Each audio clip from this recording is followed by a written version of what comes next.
বাবু, একদিন তুমি বর্ষাকালে মাঠে গরু নিয়ে যাচ্ছ, হঠাৎ একটি বিকট শব্দ এলো। পিছে তাকিয়ে দেখলে একটা গাছে বজ্রপাত পড়েছে। দেখতে দেখতে গাছটা মাঝখান দিয়ে ফেটে গেল।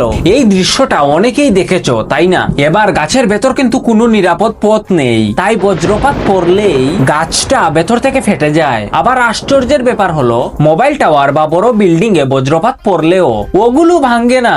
কারণ শুনলে অবাক হয়ে যাবে, বজ্রপাত সবসময় সবচেয়ে সহজ আর কম বাধার পথ বেছে নেয়। এই জন্যই খেয়াল করলে দেখবে বড় বড় বিল্ডিং বা মোবাইল টাওয়ারের মাথায় সোজা একটা রড লাগানো থাকে। এমনকি পৃথিবীর সবচেয়ে বড় বিল্ডিং বুর্জ খালিফা এর মাথায়ও আছে। কিন্তু প্রশ্ন হলো, এই রডটা আসলে কি করে? এটা আসলে বজ্রপাত থামায় না, বরং বজ্রপাতকে ভুল জায়গায় নামতে দেয় না।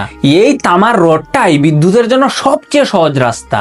বজ্রপাত এলে এটা ধরে নিয়ে সোজা মাটির ভেতরে নামিয়ে দেয়। আর এই কারণেই বজ্রপাতের সময় খোলা মাঠে বা উঁচু জায়গায় দাঁড়ানো সবচেয়ে বিপজ্জনক। আর তখনই তুমি হয়ে যাও সবচেয়ে সহজ রাস্তা। লাইক সাবস্ক্রাইব করে দিও।